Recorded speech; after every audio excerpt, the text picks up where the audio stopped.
बहुत बहुत धन्यवाद देता हूँ। प्रभु ने और भी एक सुंदर दिन दिया, आप सबसे बाप से एक बार वचन के द्वारा बातें करने के लिए मौका दिया। आप सभी पवित्र लोगों को जल्दी से जल्दी आने वाले प्रभु यीशु मसीह की अति पवित्र नाम में मसीह देता हूँ। हम और भी प्रभु का आगमन का निकट हो गया। बिल्कुल ये सच बात है कि हमारे जीवन में हमारे प्रभु एक एक दिन जो दे रहा है, वास्तव में हमारे आत्मीय जीवन की तैयारी के लिए, उस आनंद काल का उस दर्शन में बैठते जाने के लिए प्रभु दे रहा है। इसमें कोई संदेह नहीं। कोई विश्वास करो ना करो, बिल्कुल हम लोग प्रभु के आगमन की बहुत ही निकटता में है करके हर प्रकार दुनिया की अवस्था से हम लोग जान सकते हैं। लेकिन कभी भी आप देखो प्रभु का हमारे प्रति कितना बड़ा प्यार है कि प्रभु ने हमें तैयारी के लिए इतना अच्छा मौसम बना कर दिया। अभी तक हमें कोई इतना ज़्यादा परेशानी नहीं, परेशानी ज़रूर है, लेकिन ये परेशानी से बढ़कर ये हमारे आत्मीय जीवन का तैयारी के लिए सुंदर एक अवसर है। मैं आशा करता हूँ आप सभी लोग ये समय का अच्छा सदुपयोग कर रहे होंगे। तो नीचे क्योंकि मतलब हर चिंताओं को तेज करके हमारे जीवन में, जैसा दूसरा कोरिन्थी 11 अध्याय का 3 वचन में प्रेरित पौलुस को मंडली के बारे में एक चिंता और डर था। आपको मालूम है हमारा मन प्रभु से कहीं भाग ना जाना। अब पढ़िए, पढ़ करके सुनेगा। परंतु मैं डरता हूँ कि जैसे सांप ने अपनी चतुराई से हवा को बहकाया, वैसे ही तुम्हारे मन उस सीधाई और पवित्रता से जो मसीह के साथ होनी चाहिए कहीं भ्रष्ट न किए जाए। देखा, मानो किसी प्रकार भी हमारा मन कहीं बहकना नहीं है ना। अभी दुनिया की अवस्थाओं को देख करके मानो अभी आपको मालूम है कितनी लोगों का नौकरी नष्ट हो रहा है, इतनी मानो फैक्ट्रियाँ बंद होते जा रहा है, बहुत दुनिया भर में बहुत भारी बातें हो रहा है ना। इन बातों को देख करके भी कल की चिंता भी करके हमें हमारा प्रभु से दूर होने वाला कोई विचार हमारे दिल में आने नहीं देना। हमारा मन प्रभु की ओर एकदम एकाग्रता के साथ रहना, हम प्रभु के आगमन की बाट जोते रहना, प्रभु की आलोचना प्राप्त करते जाना। जैसा 73 भजन संगीता उसका 23 से 25 तक आसाव जो जीवन में गवाही देकर खाता है, 73 का 23 से 25 तक। तो भी मैं निरंतर तेरे संग ही था, तूने मेरे दाहिने हाथ को पकड़ रखा। तूने मेरी दाहिने हाथ को पकड़ रखा। तू सम्मति देता हुआ मेरी अगुवाई करेगा। देखो, और प्रभु का लोगों को प्रभु सम्मति देता हुआ प्रभु हमें अगुवाई करता है। प्रभु इन दिनों में प्रभु हमारे हाथ थामे हुए हैं। प्रभु हमें कहता है कि तू मेरी उपस्थिति में बैठ, तू मेरी आलोचना सुन, तू मुझ पर भरोसा कर। प्रभु ये सारे आलोचना हमको दे रहे हैं। हाँ, आगे। और तब मेरी महिमा करके मुझको अपने पास रखेगा। स्वर्ग में मेरा और कौन है? तेरे संग रहते हुए मैं पृथ्वी पर और कुछ नहीं चाहता। देखा, तेरे संग रहते हुए मैं इस पृथ्वी में भी, इस मरुभ यात्रा में भी मैं और कुछ नहीं चाहता, क्योंकि स्वर्ग में सिर्फ तू ही है ना। हमारा सबसे बड़ी बात है, सबसे बड़ा आनंद की बात है जब हम स्वर्ग में जब पहुंचेगा हमारा प्रभु यीशु मसीह को, जिसने हमारे लिए सब कुछ किया है ना, वो उस प्रभु को देख करके हम इतना आनंदित और मगन हो जाएगा। प्रियो, एक बात सच्चे है कि हमें उस प्रभु से भेंट करने का समय बहुत निकट है। और मैं पूर्ण आशा करता हूँ हमारे ये पीढ़ी मानव रूपांतर होकर के उड़ा ले जाने वाला पीढ़ी है। हमें से बहुत लोगों को शायद मानव मृत्यु के अनुभव में गुजरना नहीं पड़ेगा। बोलने का मतलब हमारा प्राण आत्मा शरीर से अलग होकर के उनका दफन होना ऐसा कोई जरूरी नहीं है। प्रयोग इसका मतलब एक एक दिन मैं पूर्ण विश्वास करता हूँ, मैं उस आशा के साथ और उस तैयारी के साथ मैं रहता हूँ। इसलिए कभी भी है हमको हमारे ऑटो को खोलेगा तो हमको एक ही बात है, हमारा प्रभु यीशु मसीह आ रहा है, उसके आगमन की तैयारी में रहो। कई बार कई लोग मतलब एक आत्मिक बातों पर मन लगाता है, शारीरिक दुनिया की बातों पर मन लगाता है। कई लोग ये मोबाइल का भी कितना गलत इस्तेमाल करता है ना। मुझे मालूम है बहुत लोग इस मोबाइल के द्वारा लोगों को संदेश देता है ना। जिनको आज का संदेश सुनने का मौका नहीं मिला, उनको जो भी पाया उसको शेयर करता है, वो प्रभु का काम करता है। और कई लोग इस मोबाइल में है ना, उनके पास भी जो मोबाइल है वो क्या करता है, कुछ ना कुछ किसी का दोष बोलते रहता है, मंडली के दोष लगाते रहता है, मंडली में प्यार नहीं। पर इसका मतलब क्या है कि वो प्रभु का निंदा कर रहा है। वही उनके पास भी जो मोबाइल है, वो मोबाइल के द्वारा दूसरों का दिल तक मतलब जहर फैलाता है ना। मतलब क्या तुम्हारा कोई चिंता करता है क्या? मतलब मंडली पर दोष लगाने के लिए। अभी प्रभु के लोग कोई भी करता है तो दाहिना हाथ करता है तो बायां हाथ नहीं जानना, उस सिद्धांत में करता है। वो कभी एडवर्टाइजमेंट नहीं करता। और तो कई लोग उस बात का लाभ उड़ाने के लिए उनका दिल को शैतान ने कब्जा कर दिया। उनका दिल में शैतान ने बीज डाला। देखो आज लोग कितना परेशानी में है, और तो मंडली उनका मतलब गौरव करता है क्या? अरे ये मंडली दूसरा मंडली नहीं, प्रभु का मंडली एक तो बहुत गुप्त मंडली है। प्रभु का लोग जो भी करेगा वो प्रभु को महिमा देने के लिए करेगा, प्रभु को प्रसन्न करके करेगा। और जो कुछ झूठे लोग रहेगा वो लोग दोष लगाते रहेगा, मंडली पर दोष लगाएगा, प्रभु के दास के ऊपर दोष लगाएगा, मतलब मंडली कुछ नहीं करता है, ये वो है, ऐसा बोल करके वो लोग क्रोध पटोलेगा। क्रोध आपको मालूम है ना, जब रोमियो का पत्री दूसरे अध्याय का 6 से 8 तक वचन में प्रेषित पौलुस इसलिए उड़ा कर कहा, रोमियो दूसरे अध्याय का 6 से 8, वह हर एक को उसके कामों के अनुसार बदला देगा। जो सुकर में स्थिर रहकर महिमा और आदर और अमरता की खोज में है, उन्हें वह अनंत जीवन देगा। पर जो विवादी है और सत्य को नहीं मानते वरन अधर्म को मानते हैं, उन पर क्रोध और कोप पड़ेगा। देखा, कई लोग प्रभु से क्रोध पाने का काम कर रहे हैं, उनमें कौन से आत्मा काम कर रहे हैं मुझे मालूम नहीं, लेकिन कई बार कई लोगों से भी ऐसा बात सुनने के लिए मिलता है तो दिल में बहुत दुख होता है। अरे हमने ऐसे कुछ बात सिखाया नहीं, हम प्रभु का प्यार बांटने के लिए बोला है ना, और ये अवसर है। मैं आपको बोलना चाहता हूँ, जरूर मंडली के लोग इन सारे बातों में सावधान हैं। मंडली के बहुत लोग बहुत, अभी मुझे बोलकर नहीं करता पर तो मुझे मालूम है बहुत लोग प्रभु का महिमा के लिए बहुत से अच्छा काम करता है। और मैं इतना हर पवित्र लोगों में बहुत आनंदित हूँ, क्योंकि वो लोग समय को पहचान करके समय का सही इस्तेमाल कर रहे हैं। मैं प्रभु को बहुत बहुत धन्यवाद करता हूँ। मैं आपको ये जीवन के वचन पहुँचाने के लिए बहुत उत्साही हूँ। मैं चाहता हूँ आपको आत्मिक उन्नति के लिए, आत्मिक वित्तीय मनुष्यत्व के लिए आत्मिक भोजन का गति ना पड़े, इसलिए प्रभु से पा करके रोज में आपको ये बात देने के लिए मैं दिन रात इसके लिए मैं लगा हुआ हूँ। प्रभु की आलोचना प्राप्त करके आपको प्रभु का संदेश पहुँचाना। आप किसी प्रकार भी हम एकत्रित नहीं हो पा रहे हैं, हो सकता है कल का दिन में ये अवस्था और भी बिगड़ सकता है। हम नहीं बोल सकता है कि हमको और भी मौका मिलेगा करके, लेकिन मिले ना मिले, मैं आशा करता हूँ आप लोग इन संदेशों को बहुत प्रार्थना से सुने और अपने जीवन को परखें।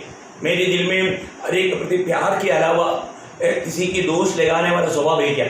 ये तो वो दिल प्रभु का दिल नहीं कभी भी प्रयोग हमारे जीवन में। और कई लोग अनजान से अपनी अपनी मतलब मत प्रकट करके लोगों को दोष लगाता है, ये सब बात अच्छा नहीं। वो दोष लगाने वाला आत्मा ही एकदम शैतानी है। इसलिए खास करके अपनी भाइयों पर, मंडली के ऊपर ये प्रभु कभी नहीं सकेगा। ऐसा कोई भी, मैं बहुत नम्र विनती करता हूँ, कोई भी समय मिलता है तो अगर आपके पास मोबाइल है तो उसको गलत यूज़ ना करे, उसको सही यूज़ करे। जो भी आप जिससे भी बात करेगा तो उसको जरूर अच्छा बात कहे।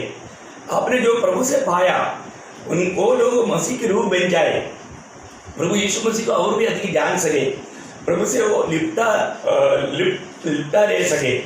मैं वही आशा करता हूँ। प्रभु आपको बहुत आशीष दे। तो आज हम लोग अलिया 5वीं बात पर जा रहा हूँ। अभी आप लोगों ने 4 बात, हमने ये बात को देखा था। 4 बात क्या क्या है? प्रभु बुलाहट में विश्वास योग्य है, और प्रभु हमारे कष्टों में विश्वास योग्य है, और प्रभु हमारा देखभाल करने में, पालन पोषण करने में विश्वास योग्य है, और प्रभु अपने वायदाओं में विश्वास योग्य है। ये 4 बात देखा। आज हम 5वां बात देखने जा रहा हूँ कि हमारे प्रभु अलिया हमारे मतलब परमेश्वर का हर एक बातों में विश्वास योग्य यहाँ तक है। उसका इब्रानियों का पत्री, उसका 2 अध्याय, उसका 17 वचन पढ़ना। इब्रानियों 17-18 दोनों वचन पढ़िए। इस कारण उसको चाहिए था कि सब बातों में अपने भाइयों के समान बने, जिससे वह उन बातों में जो परमेश्वर से संबंध रखती है एक दयालु और विश्वास योग्य महायाजक। एक मिनट, परमेश्वर से संबंध रखता है एक दयालु और विश्वास योग्य महायाजक। दयालु और विश्वास योग्य महायाजक। यीशु मसीह दयालु और विश्वास योग्य महायाजक है। मतलब हमें ये बात को जानना है कि प्रभु यीशु मसीह दयालु और विश्वास योग्य याजक है। प्रभु का दिया हुआ हर एक लोगों को प्रभु संभालता है। प्रभु उनको एक भी नष्ट नहीं होने देगा। आपको मालूम है, याजकपन हमेशा लोगों के लिए परमेश्वर से बात करने वाला बात है। लोगों के लिए परमेश्वर से याजक बात करता है। पवित्रता क्या करता है? मतलब प्रभु से पा करके प्रभु के लोगों को देता है। दोनों सेवकाई में बहुत फर्क है। अभी यहाँ पर कहता है कि प्रभु यीशु मसीह बहुत दयालु ऐसे याजक है कि वो प्रभु ने दिया हुआ उन पवित्र लोगों के लिए विनती करता है। उसके आगे भी पढ़िएगा, 18 तक पढ़िएगा। ताकि लोगों के पापों के लिए प्रायश्चित करे, क्योंकि जब उसने परीक्षा की दशा में दुख उठाया तो वह उनकी भी सहायता कर सकता है जिनकी परीक्षा होती है। हाँ, बहुत बड़ी बात है। हमारे जीवन में हमारा याजक, हमें प्रभु ने दिया हुआ उस याजक का खूबी हमें जानना कितना अनोखा बात है। हमारे प्रभु यीशु मसीह इतना अच्छा एक याजक है। प्रियो, वो याजक मतलब प्रभु ने उनको दिया हुआ हर एक लोगों का अवस्था को अच्छी तरह जानता है। वो मनुष्य शरीर में हो करके मनुष्य के बीच में रह करके उनकी हर एक बलहीनताओं को जानता है, हर एक बातों को जानता है ना। प्रभु यीशु मसीह मानव महायाजकपन की प्रार्थना या कार्य किस रीति में करता है, ये बात का जानकारी बहुत श्रेष्ठ है। मैं आपको बताना चाहता हूँ, हमारे पुराने नियम में महायाजक सारे शरीर के पापों के लिए क्या करता था? वो उनका प्रायश्चित के लिए एक मेमने के लहू लेकर के अति पवित्र स्थान में जाते थे, है ना। आज प्रभु यीशु मसीह स्वयं वो हमारे लिए मेमना भी बना और हमारे लिए महायाजक भी बना। वो हमारे लिए स्वयं मानव पवित्र होकर के ये दुनिया में जीवन बिता करके पिता परमेश्वर को प्रसन्न करने वाला एक मेरे जीवन बिता करके वो परमेश्वर का मेमना बन करके दुनिया में आया। आप सबको मालूम है, क्योंकि बपतिस्मा देने वाला यूहन्ना ने वही गवाही दिया। यूहन्ना 1 अध्याय का 29 वचन में, देखो ये जगत मानव परमेश्वर का मेमना है जो जगत की पाप को उड़ा ले जाता है। मतलब हरोन के पास 2 मेमने को उस मतलब साल के महाप्रायश्चित की बलिदान के समय में लाता था। उसको चिट्ठी डालते थे अश्लील के लिए एक, है ना, एक प्रभु के लिए। तो जो भी अश्लील के लिए था उन पर पाप दोष लगा करके उनको मरुस्थल में भेजते थे, और जो प्रभु का है उसको वहाँ पर बलि करते थे। उसकी लहू लेकर के वो अति पवित्र स्थान में जाते थे। वो बात आपको मालूम है, मैं अभी उस में नहीं जाता। तो हमारे प्रभु यीशु मसीह ये दोनों प्रकार का मेमना बन करके हमारे लिए इस दुनिया में जीवन बिताया, है ना। वो हमारा पापों को उड़ा कर लेकर गया और हमारा पापों के लिए बलिदान हुआ, है ना। इस याजकपन के बारे में अगर और भी मैं एक तो कुछ शब्दों में इब्रानियों का पत्री इसके लिए बहुत अच्छा हमें समझाने वाला पत्र है। उसका 4 अध्याय, इब्रानियों उसका 4 अध्याय का 14 से 16। इसलिए जब हमारा ऐसा बड़ा महायाजक है जो स्वर्ग से होकर गया है, अर्थात परमेश्वर का पुत्र यीशु, तो आओ हम अपने अंगीकार को दृढ़ता से थामे रहे, क्योंकि हमारा ऐसा महायाजक नहीं जो हमारी निर्बलताओं में हमारे साथ दुखी न हो सके, वरन वह सब बातों में हमारे समान परखा तो गया तो भी निष्पाप निकला। इसलिए आओ हम अनुग्रह के सिंहासन के निकट हियाव बांधकर चले कि हम पर दया हो और वह अनुग्रह पाए जो आवश्यकता के समय हमारी सहायता करे। वास्तव में हमारे लिए मतलब कैसा एक महायाजक है। प्रियो, आज दुनिया में हमारे लिए विनती करने वाला याजक नहीं, आज स्वर्ग में पिता के साथ उसकी दाहिने ओर बैठा हुआ एक महायाजक हमारे लिए स्वर्ग में है। हमारा हर एक बातों में आज हमारे लिए जो भी प्रॉब्लम चलता है तो स्वर्ग में चलता है। हमारा निंदा करने के लिए, हमें दोषी ठहराने के लिए शैतान बार बार हमें अवकाश करके जाता है, परंतु प्रभु यीशु मसीह वहाँ पर है। यीशु मसीह का चुने हुए लोगों को प्रभु जानता है। प्रभु यीशु मसीह से जीवन पाया हुआ लोगों को प्रभु जानता है।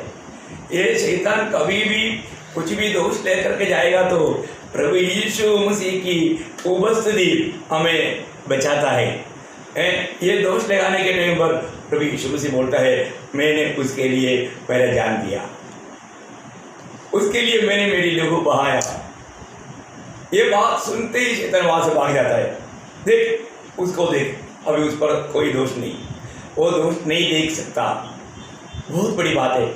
मैं आपको बताना चाहता हूँ कि मतलब पिता कभी भी हमें देखता है तो हमें मसीह में होकर के देखता है। हमारे लिए ऐसा एक महायाजक है प्रिय, हमें किसी प्रकार भी विरोधी दोष लगा करके दोषी नहीं ठहरा सकता। इसका मतलब हाँ प्रभु में आ गया तो मनमानी में जीवन बिताओ, ऐसा नहीं, उसके लिए परमेश्वर नहीं, ऐसा एक उदार पाया हुआ व्यक्ति सोचेगा ही नहीं। मैं एक बात आपको बताना चाहता हूँ, एक सच्चा उदार पाया व्यक्ति के दिल में हमेशा वो बहुत आभारी रहेगा। वो प्रभु का दिल को, मैं आपको बताना चाहता हूँ कि छोटा सा भी बात पर अपना कोई भी बातों में प्रभु का दिल को दुख पहुंच गया तो वो एक विश्वासी सह नहीं सकता। सच्चा विश्वासी, एक सच्चा प्रभु का बेटा कभी नहीं सह सके। वो मैंने क्या किया, मेरा पिता को मैंने दुख दिया, नहीं मैं बहुत बड़ा गुनाह किया, वो मेरे लिए क्या नहीं करता, वो मेरे लिए सब कुछ करता है। आज मतलब एक उद्धार पाया व्यक्ति को प्रभु से एक आभारी दिल रहेगा, क्योंकि मानो प्रभु ने हमारे लिए क्या नहीं किया। प्रियो, प्रभु को दिल को दुख पहुंचाना, प्रभु सब सकता है, वो बात अलग है, वो सब अलग है। प्रभु हमारे लिए आज भी विनती कर रहे हैं, लेकिन हमारा काम है, मेरा जीवन में, मेरा कोई भी जीव से निकलने वाला शब्दों में या मेरा कृत्यों में, मेरा व्यवहार में, कोई भी बात में मेरी तरफ से मैंने प्रभु का दिल को दुखाया क्या। मैं इन दिनों में आपको यही नम्र विनती करना चाहता हूँ। जरूर प्रियो, आप घर में बैठ करके प्रभु के, कल भी हमने देखा ना, जब यशायाह भी प्रभु को जब देखा, वो अपने आप को कहा, हे मेरे लिए हाय, देखा वो ज्योति के निकट आने वाला, जरूर आप बोलो, ईयोब जैसा भक्त रोने लगा। प्रियो, आप प्रभु को उपस्थिति में जा करके आपको रोना आता है क्या? मैं आज भी रोया, मैं आज भी रोया, क्योंकि मेरा दिल को दूसरा कोई थोड़ा भी दुख रहता है तो मैं सह नहीं पाता, तो मेरा स्वर्गीय पिता को कैसे रहेगा, है ना, वो मेरा पिता है ना। वास्तव में वो दिल हमें होना प्रियो, हर प्रकार प्रभु हमें सिखा रहा है, हर प्रकार। तो आप सोचो, अगर आपका बच्चा आपका बात नहीं मानेगा तो आपका दिल में खुशी रहेगा, दुख रहेगा?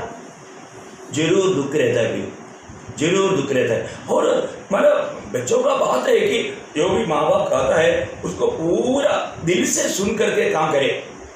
प्रियो ऐसा है तो, और हम कहता है मैं प्रभु का बेटा है, मैं प्रभु का बेटी है, और हम प्रभु की बातों को अगर ना माने तो प्रभु का दिल को कितना दुख लगेगा।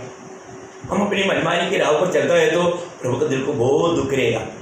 प्रियो, इन दिनों में वो बात को परखना है, मेरे जीवन में मैं प्रभु की इच्छा जानने के बाद मैं मेरी मनमानी की राह पर गया है क्या? मुझे अच्छा लगने वाला मार्ग में मैं जा करके प्रभु को दुख दिया है क्या? जरूर परखना प्रियो, क्योंकि आपको मालूम है हम लोग कई बार कई ऐसी बातों से, है ना, कुछ बुरी बात है, हम बुरी बातों में नजर लग गया तो उसमें देखते रहता है, तो मतलब क्या होता है कि उस देखने से पाप हमारे दिल में आता है ना, कितनी बुरी बात है ना। फिर उसके ऊपर अब विचार, गंदी विचार आ जाता है, तब क्या होता, प्रभु का आत्मा को बहुत दुख होता है, प्रभु को बहुत दुख होता है। तो ऐसा मैंने प्रभु का दिल को दुखाया है कि नहीं? मैं रोज ऐसे बातों को जब देखता है तो मुझे बहुत रोना आता है, क्योंकि मेरे से बहुत गिल्टी हुआ, मैं प्रभु के सामने वो कबूल करके मैं रोते रहता हूँ। ऐसा कोई दिन नहीं जिस दिन मैं रोता ही नहीं, क्योंकि जितना जितना प्रभु के निकट जाता है तब मुझे प्रभु, मैं विश्वास करता हूँ प्रभु मुझे बहुत प्यार करता है। प्यार करने वालों को ही प्रभु इस प्रकार का प्रकाशन देता है। फिर भी हम कई निर्णय लेता है, और निर्णय में कई बार हम बना नहीं ले पाता, और निर्णय में भी गिरावट आ जाता है। कितना दुख की बात है।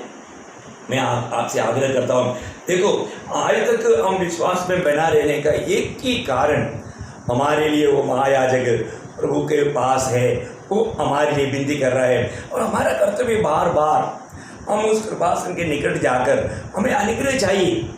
कोई भी बातों को पार करने के लिए हमें अनुग्रह चाहिए। हमारा महायाजक के पास निकट जाने के लिए हमें कोई डरने की जरूरत नहीं, क्योंकि वो हमें बहुत प्यार करता है। और उसने हमको बुलाया है, हम कभी भी उसके पास जा सकता है।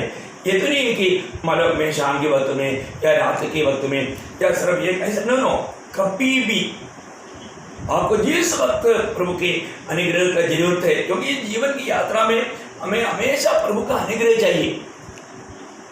मसीह में हम लोगों को मिला हुआ श्रेष्ठ पदवी मैं आपको बोलना चाहता हूँ। वो महायाजक कैसे महायाजक है, मैं छोटा सा और भी बात, उसका 6 अध्याय उसका इब्रानियों 6 अध्याय का 20 से पढ़ना, जहाँ यीशु ने मलकीसिदक की रीति पर सदा काल का महायाजक बनकर हमारे लिए अगुओं के रूप में प्रवेश किया है। देखो मतलब कितना अनोखा बात है। मलकीसिदक की प्रकार वो हमेशा के लिए प्रभु की उपस्थिति में बैठ करके हमारे लिए विनती कर रहा है। वो महायाजक का खूबी आप उसके 7 अध्याय का 25-26 देखो, कितना गहरी बात है। वो महायाजक कैसा महायाजक है, उसकी खूबियाँ क्या है, आप देखिए सुनिए। इसलिए जो उसके द्वारा परमेश्वर के पास आते हैं वह उनका पूरा पूरा उद्धार कर सकता है, क्योंकि वह उनके लिए विनती करने को सर्वदा जीवित है।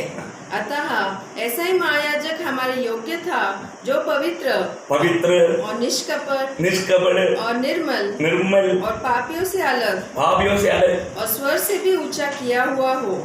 देखा कैसा महायाजक हमारे लिए भी, इस प्रकार का एक महायाजक और कोई है क्या, है ना, इतना महान महायाजक, और वो हमारे लिए विनती करने के लिए सर्वदा रेडी है, हमें इतना प्यार करने वाला, उसने हमारे लिए अपने आप को दिया।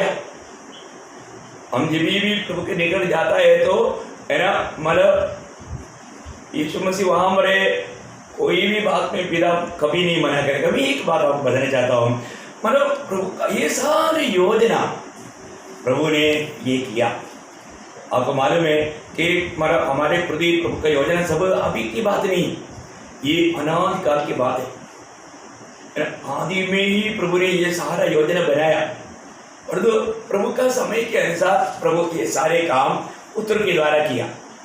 तो प्रभु यीशु मसीह में होकर के किया हुआ बातों के बारे में हमें इतना एक अच्छा जानकारी चाहिए। प्रभु ने जो भी पिता ने जो भी काम किया सब पुत्र के द्वारा किया। पड़ोसियों का पत्री में ऐसे लिखा है, पड़ोसियों का पत्री 2 अध्याय उसका 16-17 वचन, वहाँ पर बहुत अच्छा सुंदर वर्णन है। इसलिए खाने पीने या पर्व या नए चांद या सब के विषय में तुम्हारा कोई फैसला न करे, क्योंकि यह सब आने वाली बातों की छाया है, पर मूल वस्तुएं मसीह की है। और आगे, कोई मनुष्य आत्माहीनता और स्वर्गदूतों की पूजा करा के तुम्हें दौड़ के प्रतिफल से वंचित न करे।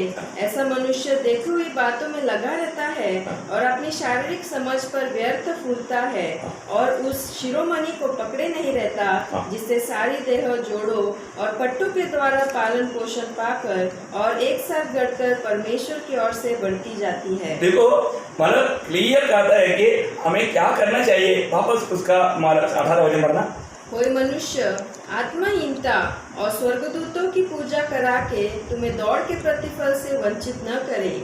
ऐसा मनुष्य देखी हुई बातों में लगा रहता है और अपनी शारीरिक समझ पर व्यर्थ फूलता है। देखो पहली बात, जो भी पुराने नियम में होता था वो सब क्या था, एक छाया था, वो सब प्रभु यीशु मसीह में पूरा हुआ। अभी भी बहुत लोग कई प्रकार का त्योहार मनाता है, मतलब बर्थडे मनाता है, वो मनाता है, ये सारे बात अज्ञान के कारण है। क्योंकि आज हम प्रभु के साथ उसकी आलोचना में, उसकी संगति में रहता है, परंतु कोई दुनिया का बुद्धिमान लोग दूसरी प्रकार के बातों को ला करके हमें बहका सकता है, जो सिर को थामा नहीं रहता या प्रभु की आलोचना को मतलब थामा नहीं रहता। देखो बहुत बड़ी बात क्या है कि मंडली का सिर प्रभु यीशु मसीह। हमें जो भी काम करना है प्रभु से आलोचना पाकर करना चाहिए। हम जाति के लोगों के जैसा कामों में कभी पढ़ना नहीं चाहिए है, और ऐसा करेगा तो प्रभु को बहुत दुख है। आज भी वो कोई पुराना आचरण, नहीं तो अन्य जातियों का कोई आचरण या कोई धर्मों का कोई आचरण, कोई संगठन का कोई आचरण, ये कोई भी बात हमारे जीवन में नहीं होना चाहिए। इन सारे बातों में हमें दूर रहना चाहिए, क्योंकि हम लोग कभी कभी खुशी मनाने वाले लोग नहीं। हम हमेशा प्रभु की संगति में रहने वाले लोग हैं और हमेशा हम उस आनंद में चलना चाहिए। हमको मालूम है प्रभु यीशु मसीह हमको ले चलता है, हम मसीह में है ना। या कभी कभी मसीह में, संडे के दिन मसीह में आता है, बाकी मंडे से लेकर के सैटरडे तक मसीह में नहीं, ऐसी अवस्था है क्या? देखो मतलब दूसरा कोरिंथी दूसरा अध्याय का 14-15 वचन, दूसरा कोरिंथी दूसरा अध्याय का 14-15 वचन। ओ परंतु परमेश्वर का धन्यवाद हो जो मसीह में सदा हमको जय के उत्सव में लिए फिरता है। नहीं, कई लोगों का बाइबल पे ऐसा नहीं लिखा। मसीह में हमें इतवार के दिन में जय उत्सव के साथ ले चलता है। इतवार के दिन में तक लोग प्रभु को मसीह में आता है तो जय उत्सव में नहीं आता। कई लोग उनका आने का और चलने का चाल देख करके समझ सकता है कुछ मजबूरी में आ रहा है। पहले बात मतलब 8 बजे के आराधना में 8:30 बजे आएगा और कभी भी वो धीरे धीरे इतना इधर उधर देख करके सब लोग आया है कि नहीं है, सब लोग बैठा है कि नहीं, देखो है ना, ऐसा नहीं। प्रियो प्रभु हमें जब ले चलता है वो कैसे ले चलता है? जय के उत्सव के साथ। कैसे पढ़ा? परमेश्वर का धन्यवाद हो जो मसीह में सदा सदा, हाँ वो शब्द जरूर बहुत मौत का है, सदा सदा।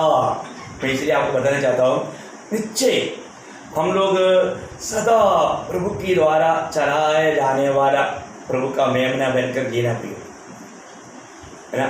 सदा प्रभु में सदा जय के उत्सव के साथ एक विजय पाने के बाद में, आपने जिन बातों में भी विजय पाया होगा तो आपको मालूम है विजय पाने के बाद में आप हंसो करके बोलने की जरूरत है क्या? रोने के लिए बोलेगा तो भी रोएगा क्या? नहीं। जय पाया हुआ व्यक्ति क्यों रोएगा? हाँ जरूर, उन्होंने जो अपेक्षा नहीं किया उससे बढ़ करके उनको मार्ग मिला, विजय मिला तो वो कभी कभी रोता है। वो खुशी का आंसू है, वो दुख का आंसू नहीं। खुशी में होकर के कभी कभी लोग रोता है। वो बात मतलब उनका खुशी इतना बढ़ गया, वो खुशी की ज़्यादा बढ़ोतरी को दिखाता है, परंतु दुखी होकर के रोने वाला अनुभव नहीं। इसलिए मैं आपको बताना चाहता हूँ, आज हम प्रभु में हैं, प्रभु हमको ले चलता है, वो हमारा अगुआ है, हम उसकी चराई की भेड़े हैं।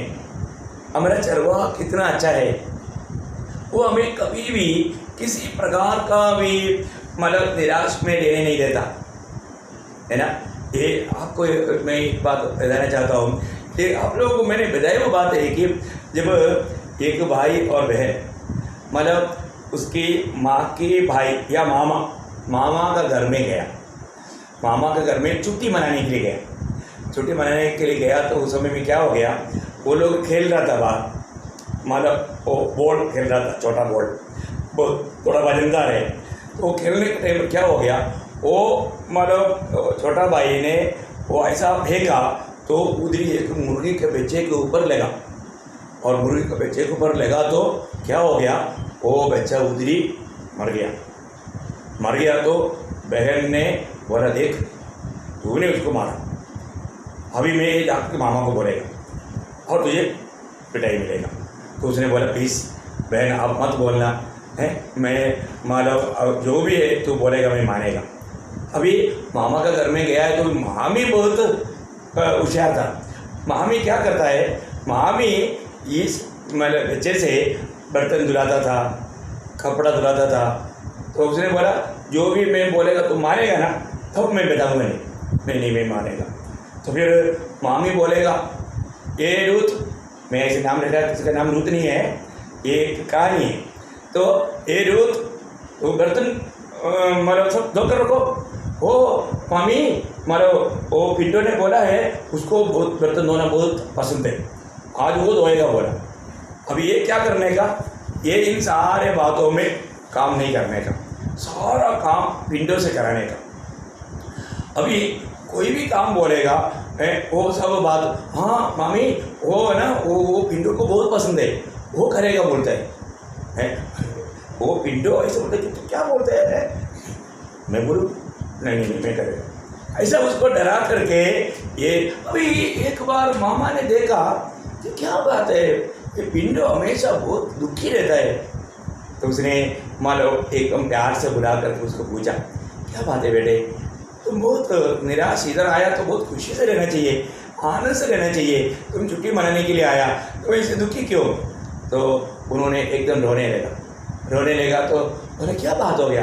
बोला मामा, हम पीछे दिन में खेल रहा था, मेरा वो बॉल लेकर करके एक मुर्गी का बच्चा मर गया। तो रूथ ने बोला, मालूम मैं अभी मामा को बोलूँगा, मामा पिटाई करेगा, और इसलिए अगर मैं नहीं बोलना है तो तुझे मेरा कहना मानना पड़ेगा।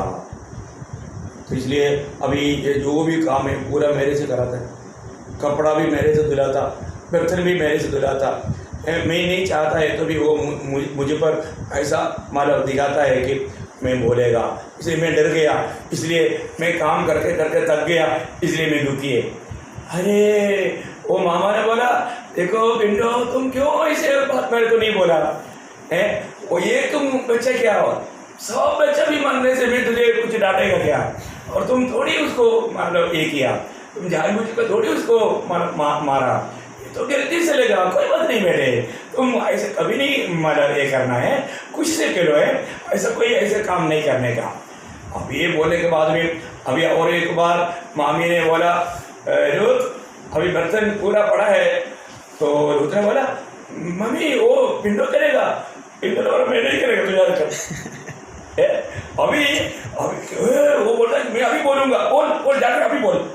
उसको हिम्मत आ गया, देखा बोलने का अर्थ क्या है कि अभी उसको मालूम पड़ गया अभी मेरा चला कि काम नहीं होगा। प्रियो, ऐसा शैतान क्या करता है? शैतान बहुत लोगों का अज्ञानता का पूरा फायदा उठाता है। देखो, आपने प्रभु के सामने कबूल ना किया हुआ कोई भी पाप आप अपने पास रख करके जीवन बिताएगा तो आप एक सच्चा आनंद का जीवन नहीं बिता पाएगा। प्रियो, हमारा काम है हमारे जीवन में होने वाला हर एक गलतियों को प्रभु के सामने कबूल करना। प्रभु के सामने कबूल करेगा, प्रभु तुरंत उन पापों को क्षमा करेगा। आपको सबको हमारा नीति वचन 28 का 13 बात मालूम है, जो अपने पाप को छिपा रहता उसको कभी क्षमा नहीं मिलता, और जो मान लेता और छोड़ देता उस पर दया किया जाएगा। प्रियो, हमारे जीवन में प्रभु से रोज हमें क्षमा पाना है। प्रभु की दया का हम पात्र है। हमें हमारे जीवन में कोई बोझ लेकर के चलना प्रभु की इच्छा नहीं। वो बोझ लेकर के चलेगा तो सच्चा आनंदित जीवन हमारा नहीं रहेगा। प्रभु कभी नहीं चाहता कि हम दुखी रहे। प्रियो, हमें प्रभु ने आनंद का स्थान में रखा है। हम कहाँ पर है? हम प्रभु यीशु मसीह में हैं। हम प्रभु यीशु मसीह में है तो वो अवस्था बहुत अनमोल है। आपको मालूम है, जब एफेसियों का पत्री उसका पहला अध्याय 3 से 14 तक का जब वचन पढ़ता है, वहाँ पर हमें मसीह में मिला हुआ 7 अनोखा अनुग्रह के बारे में लिखा है ना। मैं आपको जल्दी उसको बताना चाहता हूँ। एफेसियों का पत्री उसकी पहला अध्याय का 3रा वचन। हमारे प्रभु यीशु मसीह के परमेश्वर और पिता का धन्यवाद हो कि उसने हमें मसीह में स्वर्गीय स्थानों में सब प्रकार की आत्मिक आशीष दी है। देखा, मतलब आज प्रभु ने हमारे लिए कोई आशीष रख नहीं छोड़ा। यीशु मसीह में देखा, पिता ने, कौन? पिता परमेश्वर ने पुत्र प्रभु यीशु मसीह में हमें स्वर्ग का सारे आत्मिक आशीष दे दिया। देगा नहीं, दिया है। आप देखो, हमें सब कुछ प्रभु ने दिया। आज भी हमारा आत्मिक जीवन में किसी प्रकार भी अगर हम कमजोर है तो, हम बलहीन है तो, या हम उसका पूरा लाभ नहीं उठा रहे हैं तो अज्ञानता का कारण है। हमें जो भी इस दुनिया में जो भी बात है प्रियो, हमें ये दुनिया की बात नहीं, ये आत्मिक बात है। हमारा आत्मा में कभी भी दुखी रहने की जरूरत नहीं। अनंत काल की हर एक बातें प्रभु यीशु मसीह में होकर के हमें दिया है। आपको मालूम है कोरिन्थ मंडली की अवस्था क्या था? कोरिन्थ मंडली की अवस्था पहला अध्याय का 6 वचन में, मतलब प्रभु के आगमन के बाद जो होने वाला वो मंडली के लोगों के बारे में पहला अध्याय का 6 वचन, कि मसीह की गवाही तुम्हें पक्की निकली, यहाँ तक कि किसी वरदान में तुम्हें घटी नहीं। किसी वरदान में तुम्हें घटी नहीं। देखा, आत्मिक वरदानों में वो परिपूर्ण था ना। प्रभु ने हमें हर प्रकार का वरदानों को आत्मिक सेवा के लिए, आत्मिक जीवन के लिए जो चाहिए वो सब कुछ दिया। बहुत अनोखा बात है। मैं आपको बताना चाहता हूँ, मतलब मसीह में हमारे लिए किया हुआ उन बातों को जानना। सबसे पहली बात, प्रभु ने हमें आत्मिक अनुग्रह मसीह में हम लोग हैं, क्योंकि हम नया जन्म पाए हुआ सब लोग मसीह में हैं। मसीह में है, मसीह में बना रहना ये हमारा कर्तव्य है। जब तक हम प्रभु की आत्मा में रहेगा तब तक हम प्रभु के साथ का सन्निधि में हैं, हम मसीह में हैं। यदि हम शरीर के अनुसार चलेगा, शरीर की इच्छा के अनुसार चलेगा, फिर आप आत्मिक प्रभु में नहीं है, एकदम एक अलग जीवन हो जाएगा। इसलिए हमेशा हमें मसीह में बना रहने का बहुत जरूरी बात है। मैं आज मसीह में है कि नहीं, ये बात को जानना। मसीह में ये सारी आशीष है।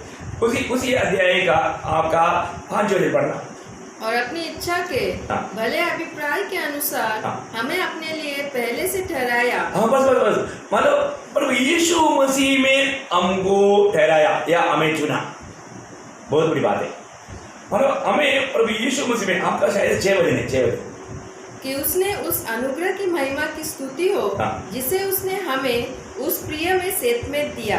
मतलब बहुत बड़ी बात क्या है कि अनेक शब्दों में हम देखते हैं मसीह में। यहाँ पर एक बात मैं आपको बताना चाहता हूँ, प्रभु यीशु मसीह में हमें चुना, पिता ने हमें मसीह में चुना और मसीह में देखा, है ना। क्यों हमको चुना, उसका 4 वचन पढ़ना। जैसा उसने हमें जगत की उत्पत्ति से पहले उसमें चुन लिया, उसमें चुन लिया। देखो, मसीह में हमें चुना, जगत की उत्पत्ति से पहले हमें पिता ने मसीह में चुना। क्यों चुना? कि हम उसके निकट प्रेम में पवित्र और निर्दोष हो। देखा, प्रेम में पवित्र और निर्दोष हो। हम चुनौती पाया हुआ लोगों का एक काम है, हमें तो ये बात को जानना है, मुझे पिता ने मसीह में चुना है ना, और कोई व्यक्ति में नहीं। मुझे प्रभु ने मसीह में चुना और ये प्रभु का अनादिकाल का निर्णय के अनुसार ये चुनौती हुआ। और उसका प्रभु का उद्देश्य क्या है? हम प्रेम में पवित्र और निर्दोष, हम प्रेम में, हमारा प्रेम सच्चा प्रेम होना चाहिए, इसमें कोई धोखा। कई बार जैसा अभी हमारे योद्धा ने मतलब उस समय की रीति रिवाज के अनुसार, जब मतलब जो हम प्रेम करता है या हमारे गुरु है उनको पवित्र चुंबन करना है, उन्होंने गुरु बोल करके उनको चुंबन दिया है, परंतु वो पवित्र चुंबन नहीं था, पकड़वाने का चुंबन था।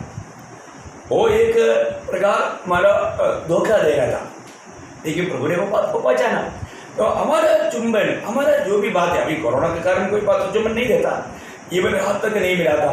अपना प्रधानमंत्री नरेंद्र मोदी ने कहा है कि दूर से ऐसा हाथ जोड़कर बोलना है, अच्छी बात है, उसने गलत नहीं बोला है, मतलब क्योंकि आजकल हाथ भी मिलाएगा तो अगर किसी को कोरोना रहेगा तो उसको हो जाएगा। देखा, पाप से दूर रहने के बाद कोरोना के कारण आप लोग समझ गया होगा, प्रियोम जरूर है ना। कोरोना से भी भयंकर डेंजर है पाप आपको सीधा नरक के आग में ले जाएगा। कोरोना से अब प्रभु में मर गया तो अब सीधा स्वर्ग में जाएगा, है ना। कोरोना से भी हजारों लाखों अरबों गुना बढ़कर भयंकर है पाप। आज कोरोना से लोग कितना डरता है, दूर रहता है। ऐसे तो इससे बढ़कर के कितना दूर रहना चाहिए पाप से, है। पाप का गौरव लोग ना जानने के कारण लोग पाप में जीवन बिताता है, पाप करते रहता है। नहीं प्रियो, पाप हमेशा हमें प्रभु से दूर करेगा। यहाँ पर वचन कहता है कि हमें प्रभु में चुना और प्रभु में उसने क्या किया, प्रभु ने उसका वापस 5 वचन वापस में और पढ़ना। और अपनी इच्छा के भले अभिप्राय के अनुसार हमें अपने लिए पहले से ठहराया कि यीशु मसीह के द्वारा हम उसके लेपालक पुत्र हो। हम उसके लेपालक पुत्र हो। प्रियो, प्रभु ने यीशु मसीह में हमें लेपालक करके चुना, हमें अपने पुत्रत्व को दिया। क्या अनोखा बात है।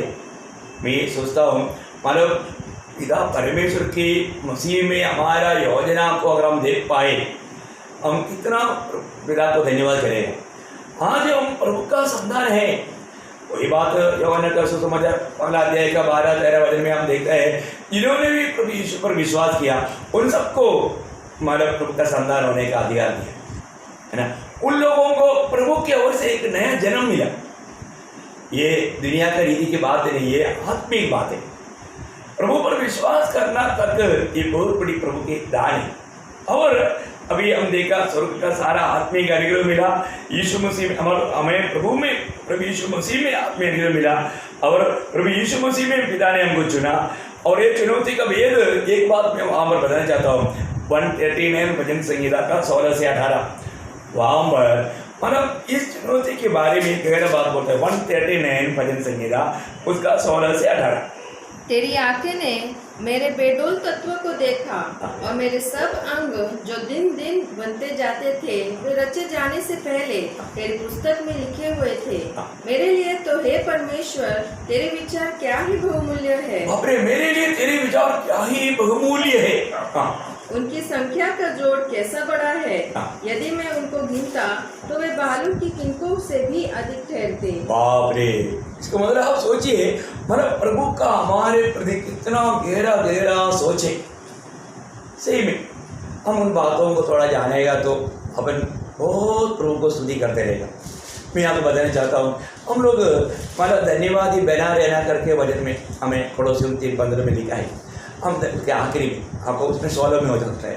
तो हमें ये बात को जानना है कि हम प्रभु को धन्यवाद देने में लगा रहना, क्योंकि अनगिनत उपकार प्रभु से हमने पाया, हम गिनते नहीं कर सकता है ना।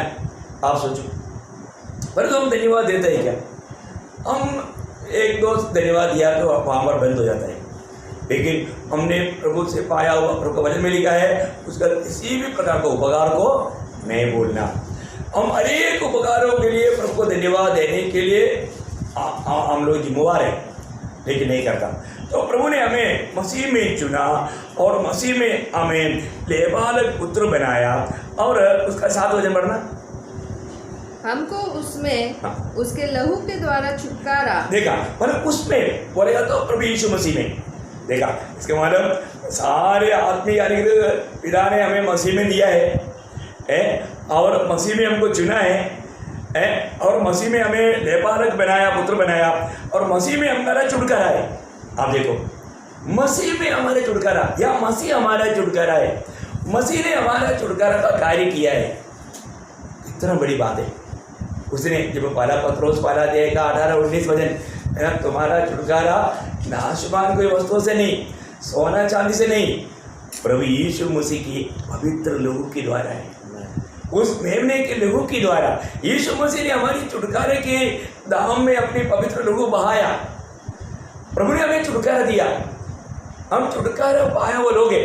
ये छुटकारा का भी अर्थ अगर आप सही रीति में जानेगा तो, क्योंकि प्रियो हम पाप का गुलाम थे, हम बिल्कुल मतलब अंधेरे में थे, इतना दुखी और निराश में थे। हमें प्रभु यीशु मसीह ने हमें छुटकारा दिया, यीशु मसीह में छुटकारा पाया, यीशु मसीह हमारा छुटकारा है, छुटकारा दिया। और हम उसकी मतलब 9 वचन पढ़ना, आपका 9 से 9-10 वचन पढ़ना। क्योंकि उसने अपनी इच्छा का भेद उस भले अभिप्राय के अनुसार हमें बताया, जिसे उसने अपने आप में ठान लिया था कि समय के पूरे होने का ऐसा प्रबंध हो कि जो कुछ स्वर्ग में है और जो कुछ पृथ्वी पर है सब कुछ वह मसीह में एकत्र करे। देखा, मसीह में एकत्रित करे। देखो, हमें स्वर्ग के साथ भी प्रभु ने जोड़ दिया है ना। हमें स्वर्ग का नागरिक बनाया। हमें स्वर्ग के साथ कोई संबंध नहीं था, लेकिन अभी हमें स्वर्ग का नागरिक भी बनाया। एक भेद है, ये प्रभु यीशु मसीह में पिता ने किया है। इन बातों को भी जानेगा तो अपन प्रभु को कितना स्तुति करेगा, है ना। प्रभु यीशु मसीह में हमें पहले से पिता ने चुन करके प्रभु यीशु मसीह के द्वारा हमें स्वर्ग का भी भागीदार बनाने के लिए प्रभु ने पहले से सोचा, उन्होंने ये निर्णय लिया, है ना। और भी हम जब आगे उसका 11 वचन, उसी में जिसमें हम भी उसी की मनसा से जो अपनी इच्छा के मत के अनुसार सब कुछ करता है पहले से ठहराए जाकर मिरास बने। देखा, मिरास बना मतलब हमको अभी बहुत बड़ा अवकाश मिला, बहुत बड़ा अवकाश। मतलब प्रभु यीशु मसीह का जो भी है वो सब बातों का हम भागीदार है ना। कितना बड़ा अवकाश मिला ना। उसका 8 वचन पढ़ना, 8 वचन हमारे 8 वचन पढ़ना। जिसे उसने सारे ज्ञान और समझ सहित हम पर बहुतायत से किया। कृपा कृपा का धन, अनुग्रह का धन। अर्थात अपराधों की क्षमा उसके उस अनुग्रह के धन के अनुसार मिला है। कौन सा वचन है? 7 का लास्ट। 7 का लास्ट है, ओके। तो 7 का लास्ट में आप ध्यान करना। तो मेरा इसमें 8 वचन है, कोई बात नहीं। तो अनुग्रह का उस धन है ना, उसका 2 का 6 भी पढ़ना, उसी फिर से 2 6। और मसीह यीशु में उसके साथ उठाया और स्वर्गीय स्थानों में उसके साथ बैठाया। आपका फिर 5 पढ़ना। जब हम अपराधों के कारण मरे हुए थे तो हमें मसीह के साथ जिलाया, अनुग्रह ही से तुम्हारा उद्धार हुआ है। वहां पर अनुग्रह ही से तुम्हारा, मतलब प्रभु का उस अनुग्रह का धन वो कितना बड़ा है, बहुत बड़ी बात है। उस अनुग्रह का धन है, उस अनुग्रह का धन करके यहाँ पर हम देखते हैं कि मतलब प्रभु का उस अनुग्रह का अत्यंत बड़ा धन है। और उसकी मानव उसका पहला अध्याय का 18 वचन पढ़ना, एफेसियों पहला अध्याय का 18। और तुम्हारे मन की आंखें ज्योतिर्मय हो कि तुम जान लो कि उसकी बुलाहट की आशा क्या है और पवित्र लोगों में उसकी मिरास की महिमा का धन कैसा है। उसकी मिरास की महिमा का धन, महिमा का धन। देखो, अनुग्रह का धन, महिमा का धन है ना। उसका 3 का 16 पढ़ना, 3 का 16। कि वह अपनी महिमा के धन के अनुसार, महिमा के धन के अनुसार, देखा, प्रभु का महिमा का धन है, बहुत बड़ी बात है। उसका 3 का 8 पढ़ना।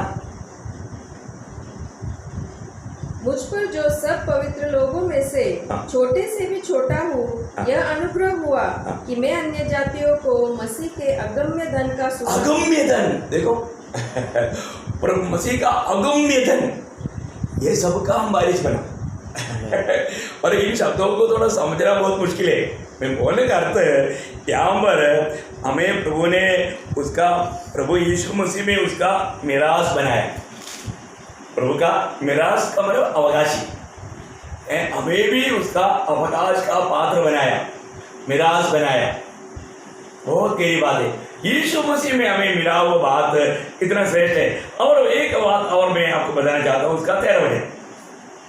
और उसी में तुम पर भी जब तुमने सत्य का वचन सुना, जो तुम्हारे उद्धार का सुसमाचार है, और जिस पर तुमने विश्वास किया, प्रतिज्ञा किए हुए पवित्र आत्मा की छाप लगी। देखा, उसमें मसीह में हमें वो छाप मिला है, मसीह में हमें छाप मिला, क्योंकि हम प्रभु के लोग हैं, हम प्रभु के लोग हैं।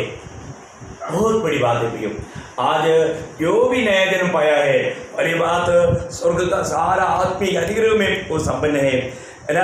प्रभु यीशु मसीह में वो चुना गया, और प्रभु यीशु मसीह में वो देवाल पुत्र बना, प्रभु यीशु मसीह में उसको छुटकारा मिला, प्रभु यीशु मसीह में उसको पहले से चुना गया, प्रभु यीशु मसीह में उसको मिरास मिला, और प्रभु यीशु मसीह में उसको चाप मिला।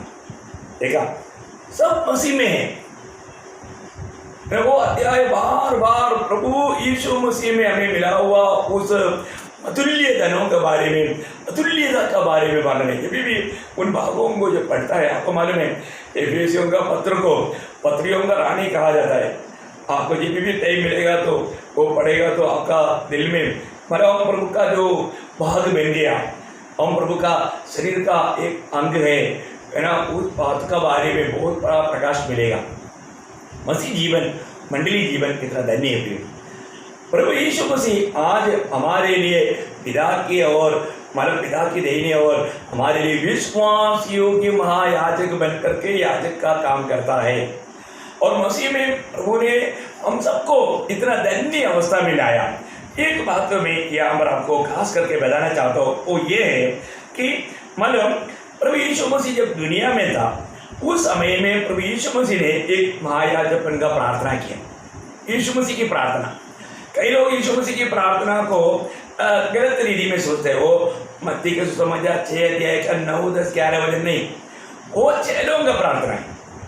यीशु मसीह की प्रार्थना वो नहीं। यीशु मसीह की प्रार्थना यूहन्ना का सुसमाचार 17 अध्याय में लिखा हुआ है।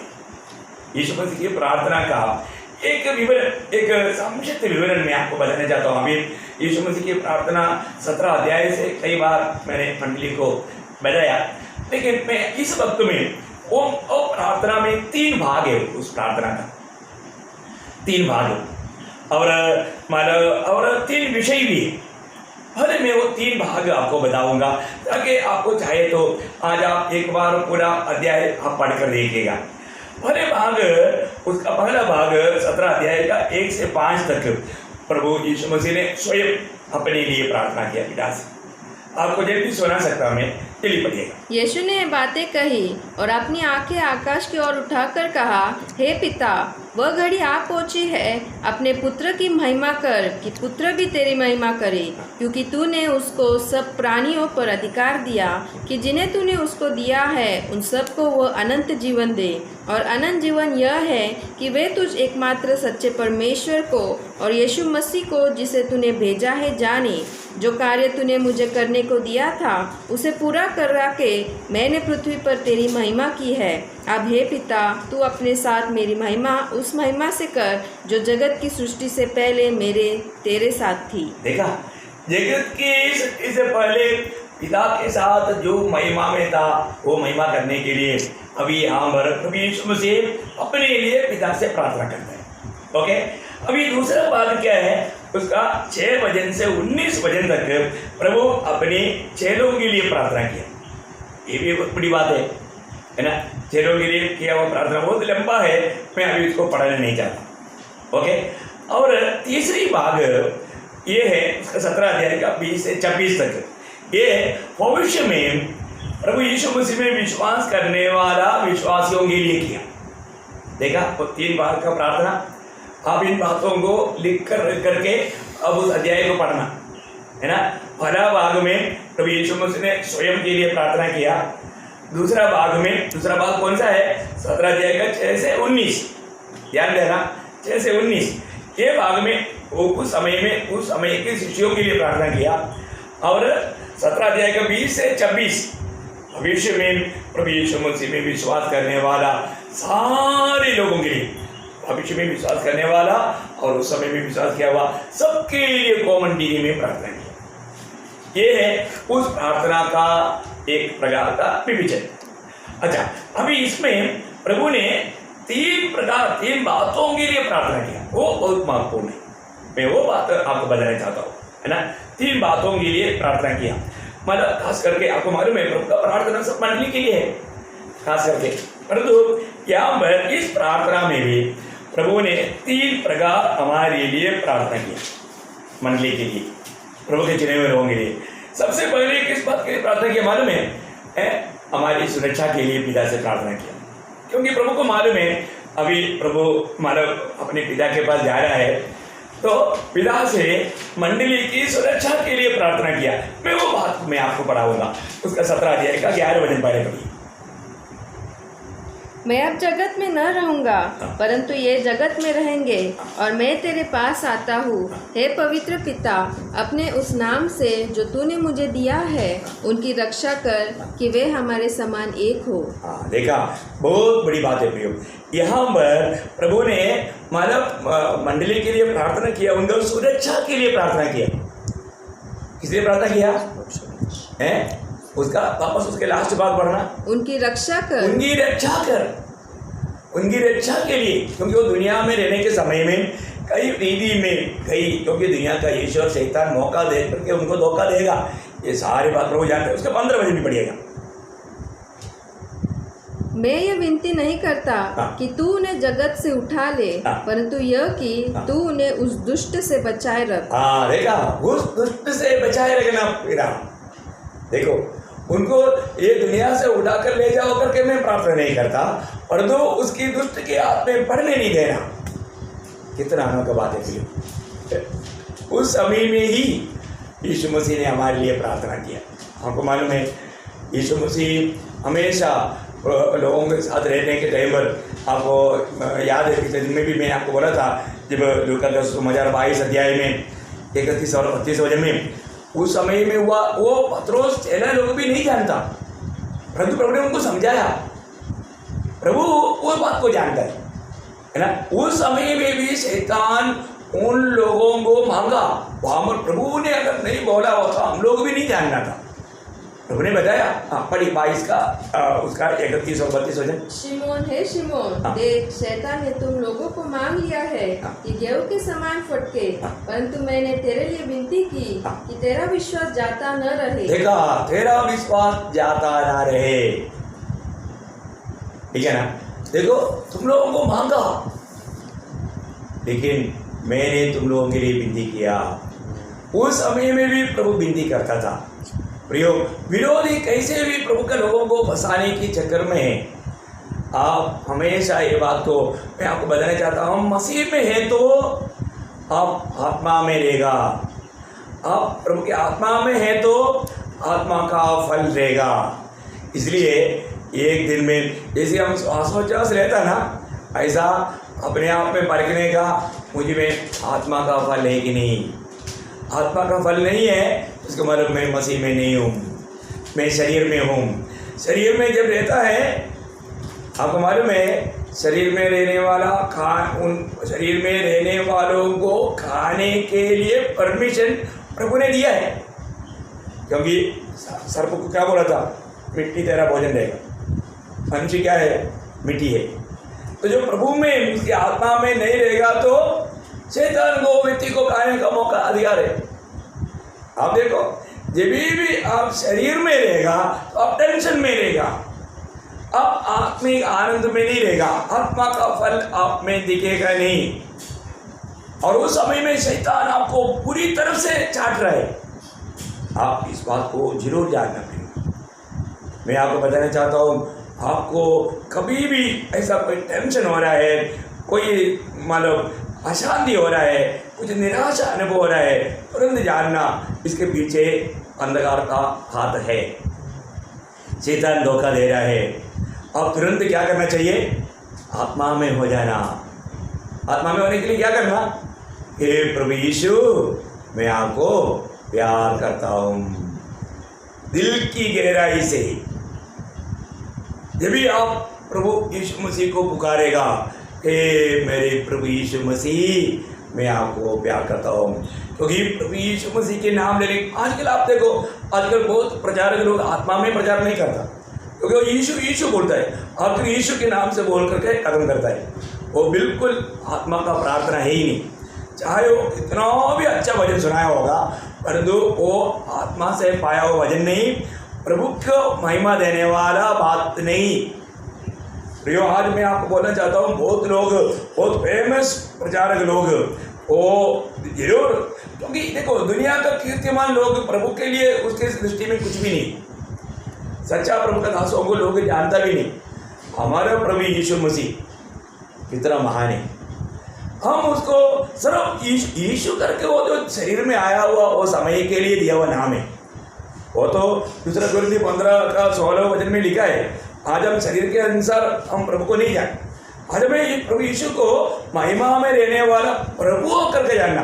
वो हम सबका प्रभु है, उसको हम सिर्फ यीशु बोल करके तुझ नहीं करना, है ना। कोई लोग अपने आप को पास्टर बोलता है, उसको ब्रदर बोलेगा तो उसको बहुत दुख लगता है। देखा, कोई भी प्रचारक वेदियों में भी उसको ऐसा बोलने के लिए वो, नहीं तो उसका प्रचार में वो टोनी करेगा ही। कितना दुख की बात है, मनुष्य कितना घमंडी है। हमें ये बात को जानना। हमारे प्रभु यीशु मसीह वो आज हमारे लिए क्या करता है, हमारे लिए विनती कर रहा है। हम किसी प्रकार हम विरोधी को हमें परीक्षा में डाल करके प्रभु के साथ का नाता से दूर ना ले जाए, उसके लिए उन्होंने प्रार्थना किया। दूसरी प्रार्थना क्या था, कोई यूहन्ना 17 वचन पढ़ना। सत्य के द्वारा उन्हें पवित्र कर, तेरा वचन सत्य है। देखा, प्रभु की चुने हुए लोगों के लिए, पहले चुने हुए उनका सुरक्षा के लिए प्रार्थना किया, दूसरा चुने हुए के पवित्रताई के लिए प्रार्थना किया, पवित्रताई के लिए प्रार्थना किया। क्योंकि आपको मैं बताना चाहता हूँ प्रियो, पवित्रता के बिना कोई भी प्रभु को देख नहीं सकता। हमें पवित्र जीवन बिताना हमारा कर्तव्य है। मैं आपको बहुत नम्र विनती करता हूँ, पिछले दिनों से बढ़ करके एक सच्चा पवित्र जीवन में बिता पा रहा है कि नहीं। और प्रभु का वचन जब भी सुनता है तो प्रभु जरूर हमारा कृतियों को दिखाता है और उससे मन करना, प्रस्ताव करना हमारा काम है। यदि हम नहीं किया प्रियो हम पवित्र जीवन में आगे नहीं बढ़ रहे। हमें पवित्र जीवन बिताने के प्रति, हमें पवित्र करने के प्रति यीशु मसीह ने प्रार्थना किया। आज हमारा जीवन एक पवित्र जीवन है कि नहीं? हमें इस पवित्रता को सिद्ध करने के लिए तैयार रहना है ना। प्रभु के आगमन की आशा केवल लोगों के चिन्ह के रूप में यूहन्ना ने पहला यूहन्ना 3:3 में लिखा, इतने लोगों को यह आशा है जैसे वो पवित्र है, अपने आप को पवित्र रखता है, अपने आप को पवित्र रखता है ना। मतलब एक प्रभु में बुलाहट पाया हुआ प्रभु का जन्म का एक खूबी है। हमें स्वयं में वो बात प्रभु का खानदा होने के लिए बुलाए हुए लोगों का खूबी करके हम भजन संहिता 19 अध्याय का 7 वचन में भी देखता है। वो क्या करता है? अपने आप को तैयार किया। उसको तैयार करने के लिए कोई नहीं आया, उसने अपने आप को तैयार किया। 19 का 7 वचन में ऐसे लिखा ना, यहोवा की व्यवस्था खरी है।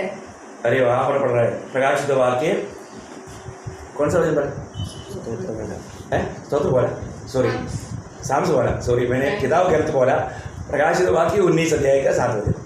आओ हम आनंदित और मगन हो और उसकी स्तुति करें, क्योंकि मेमने का विवाह आ पहुंचा है और उसकी दुल्हन ने अपने आप को तैयार कर लिया। देखा, उसकी दुल्हन ने अपने आप को तैयार किया। अपने आप को तैयार करने का अर्थ एक सच्चा पवित्र जीवन बिताया। मैं आपको बताना चाहता हूँ, आज हमारा पवित्र जीवन, आज हमारा मसीह जीवन कैसा है, ये बात को परखना। कल से बढ़कर के और भी प्रभु का भय रखते हुए, है ना, सिर्फ प्रभु को ही चाहते हुए मैं एक पवित्र जीवन बिता पा रहा है कि नहीं। तो हमारा पवित्रता के लिए प्रभु ने हमारा प्रार्थना किया, और पवित्र जीवन बिताने का मेन बात प्रभु का वचन है। उस वचन में बना रह करके वचन के अनुसार हर एक बातों में प्रभु का वचन क्या कहता है, प्रभु के साथ बात करके इस विषय में प्रभु का वचन क्या कहता है वो जान करके उसके अनुसार जीवन बिताए हैं। बहुत सुंदर बात है। आज हम पवित्र जीवन बिताने में काम तो पुरुषाई है। आखिरी तीसरा प्रभु का प्रार्थना किसके लिए था? उसका 17 अध्याय का 11 वचन का आखिरी बात, अपने उस नाम से जो तूने मुझे दिया है उनकी रक्षा कर कि वे हमारे समान एक हो। हमारे समान एक हो, है ना। उसका 21 से 23 भी जल्दी पड़ी है कि वे सब एक हो। वे सब एक हो बोले का मतलब क्या है कि प्रियो, मैं एक बात, यहाँ पर समय ज़्यादा हो गया इसलिए मैं जल्दी समाप्त करना चाहता हूँ। एक बात मैं आपको बताना चाहता हूँ कि हम एक हमारा यूनिटी, हमारा ऐक्यता, मेल मिलाव। आज आपको हमारे में कई लोग मेल मिलाव का सेवा करना, ये वो मेल मिलाव का सेवा करने वाला वो परमेश्वर का संतान है, जो मेल कराता है। ये वो मत्ती 5:9 में लिखा है ना। जो मेल कराने वाला है वो परमेश्वर का पुत्र कहलाएंगे, पुत्र कहलाएगा। देखा प्रियो, हम लोग एकता, यूनिटी, वो भी कैसा, ये परमेश्वर की उस यूनिटी में आना, हर एक बातों में हम एक बनना। परंतु बहुत ऐसे झूठे लोग हैं, वो कुछ ना कुछ मतलब खिलाफ की बात लाएगा, वो सब दुनिया की बात रहेगा, बाइबल के वचन के अनुसार की बात नहीं, उनकी मनमानी की बात नहीं। प्रियो, थोड़ा भी रहेगा तो भी मैं आपसे विनती करता हूँ, हम सब लोग एक मन रहे, एक ही मन रहना प्रियो, क्योंकि हम एक बनकर रहने के लिए प्रभु ने हमें एफिसियों का पत्री 4 अध्याय का 4 से 6 तक पढ़ने के टाइम पर 7 बात हमें दिया। हम सब बात में एक है, एक ही विश्वास है, एक ही आशा है, एक ही आत्मा है, एक ही बपतिस्मा है, एक ही आत्मा पाया, एक ही पिता है। मतलब 7 बातों में हम एक है, हम एक बनकर रहना प्रियो। मैं आपको विनती करता हूँ, हमारे जीवन में ये यीशु मसीह की प्रार्थना के अंदर का हमारे लिए प्रार्थना का मतलब गुप्त बात था। मैंने ये 3 बात बोला, मतलब हमारा सुरक्षा के लिए प्रार्थना किया, हमारा पवित्रता के लिए प्रार्थना किया, और हमारा मेल मिलाव के लिए, हमारा संगति, यूनिटी, एकता, उसके लिए प्रार्थना किया। तो प्रभु ने उस प्रकार प्रार्थना किया, तो अभी भी प्रभु प्रार्थना कर रहा है। अभी भी हमारा आज तक विश्वास में कायम रहने के कारण प्रभु यीशु मसीह की प्रार्थना है। कितना धन्यवाद है। मैं आशा करता हूँ प्रभु सच्चा महायाजक है, उसका याजकपन की प्रार्थना है ना, हमारे लिए प्रार्थना अभी भी चल रहा है, जारी है। वो विश्वासियों की है, वो हमें गिरने नहीं देगा, वो हमें नष्ट नहीं होने देगा। कितना अच्छा महायाजक प्रभु हमारा पिता ने हमें दिया है, और आज हम मसीह में होकर के जीवन बिताने का प्रभु ने कृपा दिया। अपन कितना धन्य लोग हैं। मैं आशा करता हूँ आप सभी लोग मतलब इन बातों को और भी अधिक अधिक ध्यान से पढ़ना, इन वचनों को निकाल करके पढ़ करके ध्यान करना, क्योंकि मतलब ज़्यादा इधर उधर घूमने से बढ़ करके या सोते रहने से बढ़ करके प्रभु के उपस्थिति में बैठकर सुना हुआ भजनों को बार बार ध्यान करना, वो भजन को बार बार पढ़ना और प्रभु इस भजन से क्या समझाया वो बात को जानना, है ना। हमें प्रभु यीशु मसीह की जैसा बनना भी एक ही ज़िंदगी, और उसमें हम कहाँ तक मसीह के स्वभाव में बढ़ पाया वही हमारा आनंद काल का संबंध है। इसलिए मैं बार बार आपको बताना चाहता हूँ कि मतलब ये कोई भी बात हम पिता के सामने खड़ा होने का मतलब ये हमारा योग्यता नहीं, यीशु मसीह की योग्यता है। लेकिन जितना अधिक हम प्रभु के सत्य वचन में बना रहेगा उसके अनुसार हमें महिमा मिलेगा, पदवी मिलेगा। इसके लिए मैंने आपको बात बताया, है ना। सबसे श्रेष्ठ बात है क्योंकि हमारा योग्यता हमारे यीशु मसीह की योग्यता है। यीशु मसीह की योग्यता में पिता हमको योग्य ठहराता है। हम अपना खुद की योग्यता लेकर के हम प्रभु के निकट कभी नहीं कह सकता, पर जो पिता ने हमें मसीह में रखा, अभी मसीह में होकर के हमें हर एक बातों में हर एक बुराई से बचकर एक पवित्र जीवन बिताना, प्रभु की इच्छा में बना रहना। मैं बहुत प्रभु को धन्यवाद देता हूँ। प्रभु के अनुग्रह से हमारा उद्धार हुआ, उस अनुग्रह में बना रहे और उसमें बढ़ते जाए। प्रभु आप सबको बहुत आशीष दे। और प्रभु की इच्छा है कल भी अपन मिलेगी, प्रभु का महिमा करेंगे। प्रभु का आगमन इतना निकट है, मैं आशा करता हूँ, मालूम नहीं शायद बादलों में हम मिलेंगे, लेकिन अगर वापस यहाँ पर मिल गया बहुत उत्साह के साथ, प्रभु को वचन की प्यास के साथ मिलना। तो आप सबको बहुत आशीष दे। प्रभु का अनुग्रह आपके साथ।